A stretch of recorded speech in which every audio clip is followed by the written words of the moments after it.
Welcome to Deluxe. We take a look at timeless classics, the world's most luxurious brands and beautiful people who stand the test of time. From Cartier diamonds to Audrey Hepburn, from James Bond to fast and classy cars, we explore ageless elegance. The Prince of Wales once famously called French jewellery house Cartier jewellers to kings, king of jewellers. And there is no better symbol of timeless luxury than a diamond by Cartier. Louis-François Cartier took over an existing jewellery workshop in Paris in 1847. But it was his gifted grandsons Louis, Pierre and Jacques who established the worldwide brand of Cartier. Innovations with various styles including Art Deco, Garland and Tutti Frutti has made Cartier's influence on the development of 20th century jewellery unparalleled. Louis Cartier is best known for his timepieces. He designed the first wristwatch to assist an aviator friend. And an example of his famous mystery clocks was recently on display in Moscow. Cartier can claim all the most important innovations and achievements which belong to the jewellery art of the 20th century. Many of the watches, tiaras and necklaces on display are from private collections. Among the treasures are crocodile and snake necklaces, specially ordered by the Mexican actress Maria Felix. She came to the 13 Rue de la Paix boutique with a box, and in there were two living small crocodiles. And she asked for the director of the boutique, and she said, "Okay, this is what I want in jewelry very quickly. Could you please make those two crocodiles for me as a necklace?" The centrepiece of the exhibition can be seen here more closely in a jewellery store in Paris. We are presenting today this necklace created by Cartier in 1926 that we created for the Maharaja of Patiala. That is an exceptional necklace since it is a parure for men, very imposing and sizable.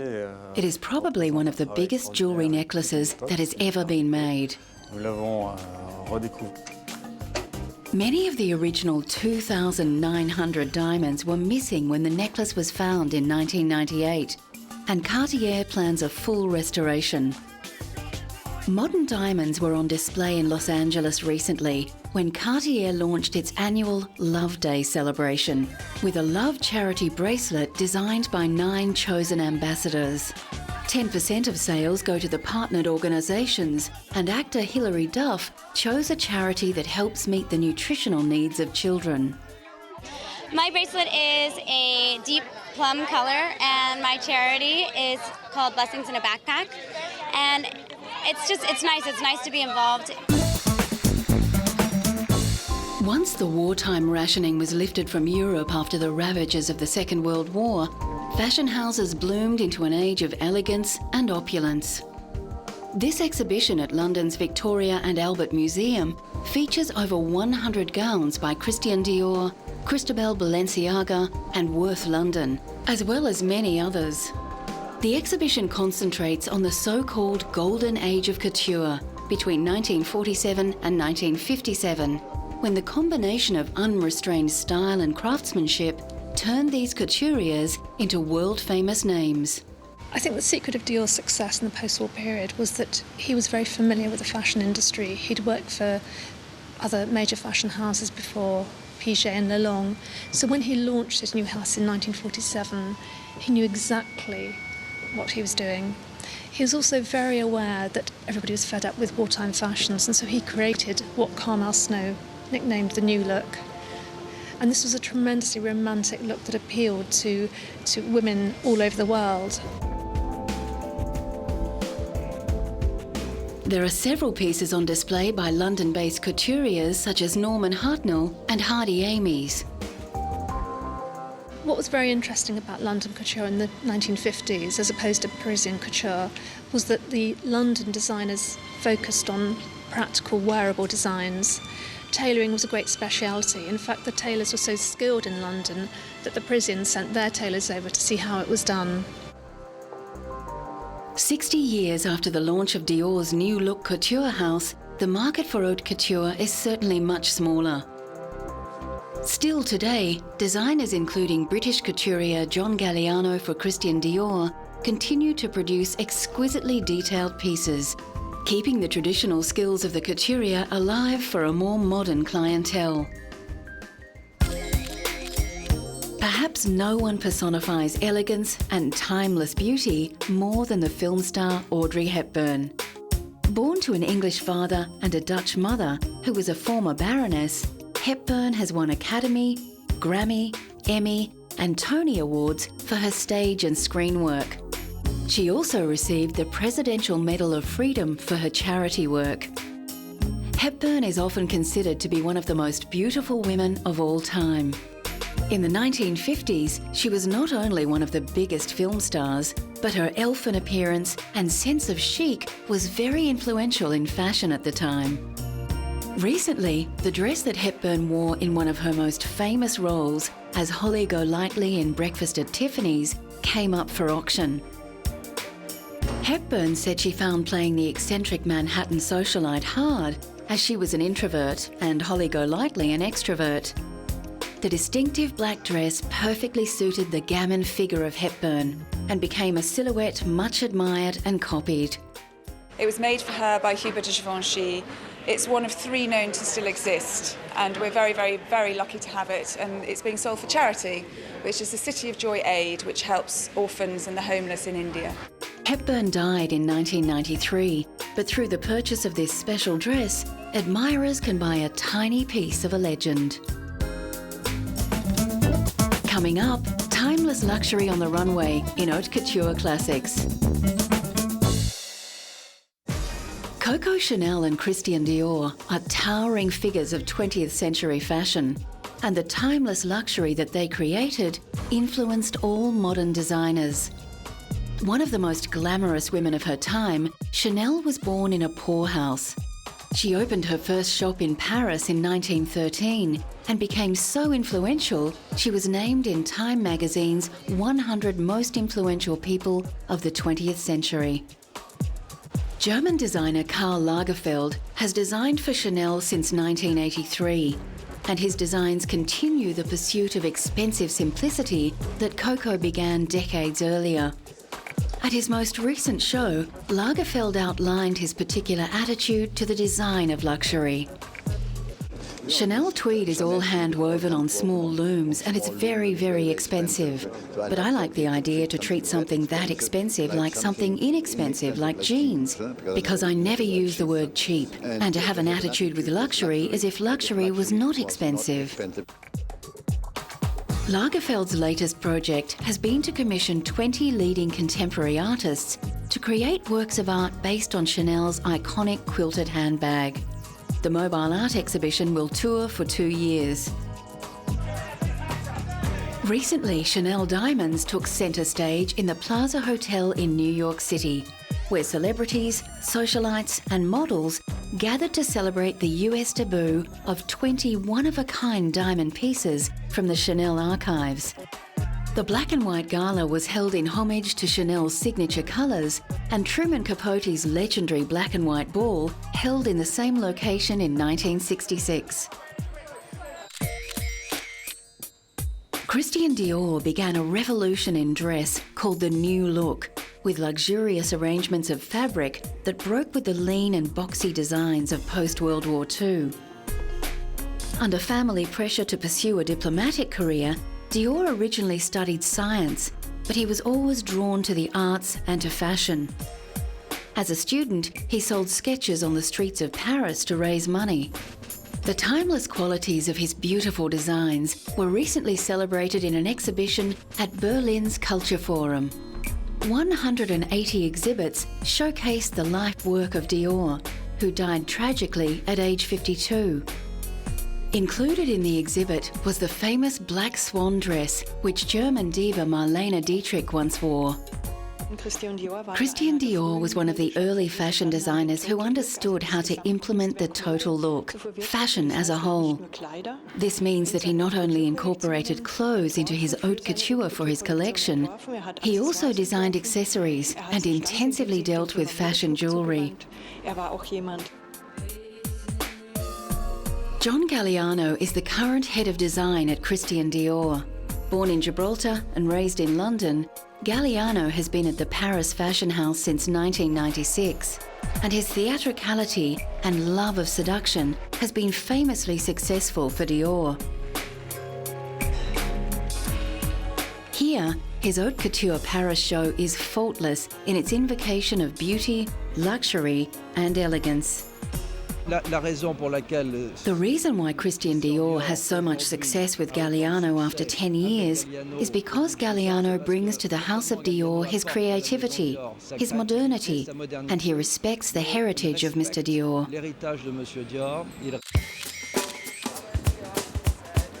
A master of haute couture, Giorgio Armani follows in the footsteps of Chanel, with his timeless tailored designs redefining what is feminine and what is masculine. Italian-born Armani began as a designer in well-known fashion house Nino Cerruti Jimenez, before beginning his own label in 1974. In 1975, he introduced women's wear, and his simple, clean lines became instant classics, making him the richest and most successful Italian designer ever. Very, very elegant. His style doesn't shriek, it whispers. And I think when people are wearing his clothes, the clothes don't wear them. They feel very elegant, they always feel perfectly dressed for any occasion, and I think they feel comfortable. At a retrospective in the Royal Academy of Arts in London, the timeless quality of Armani's designs is more than apparent. If you bought sort of a navy or a beige or a black Armani trouser suit, you'd probably still be wearing it in 10 or 15 years. I mean, you may change the t-shirt or whatever you put underneath it, but essentially the trouser suit or the skirt suit would really last almost a lifetime. In 2003, Armani was honoured in Beverly Hills with the inaugural Rodeo Drive Walk of Style Award, a fitting tribute to a man who has shaped public taste. A who's who of Hollywood celebrities walked the red carpet to celebrate a man who has changed the way the world dresses. Well, I think he's sort of been the arbiter of taste for the last at least 25 years. He's managed to transform a lot of women who didn't know what the hell to wear into a lot of women who look great. Sophia Loren, who is rarely seen in public, made an exception for Armani, who is a close friend. Giorgio Armani is unique. After his huge success with the film American Gigolo, where he dressed the sex symbol Richard Gere, Armani became the preferred courtier for a long list of Hollywood stars.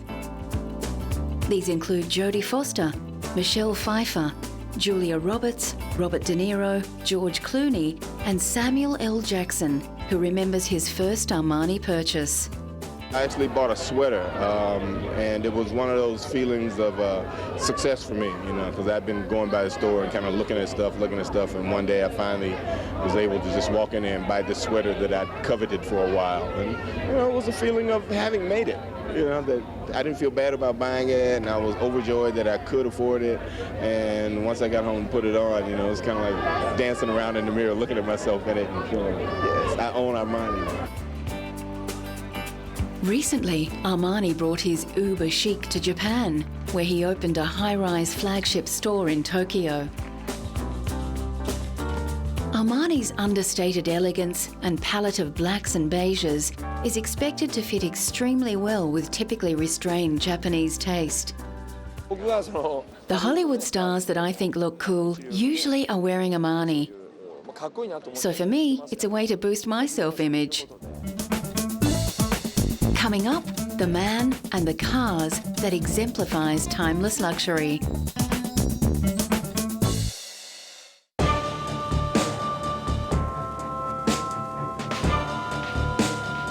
If ever a man and brand defines timeless classics, it's James Bond. Some of the world's most handsome and charismatic men have played 007. the British agent who breaks all the rules, but always gets the villain. James Bond is known for his taste in fast cars, beautiful women, and dry martinis.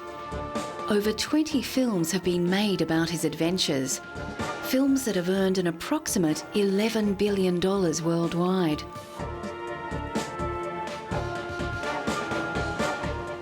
Recently, Sean Connery, considered by many to be the definitive Bond, received the 34th American Film Institute Life Achievement Award in honour of his acting work. Connery starred in 7 Bond films, but originally Ian Fleming, the creator of the James Bond series, was unwilling to cast Connery, considering him too unrefined. A female friend of Fleming's begged to differ, persuading him that Connery had that something special, and the rest is history. Fellow actors and stars lined up to pay tribute to the actor who defined Bond cool. He's my father, my mentor, my inspiration. Great man, wonderful occasion. I'm delighted to be here to honor him. And Sean Connery was filming in Vegas and he came to see my show.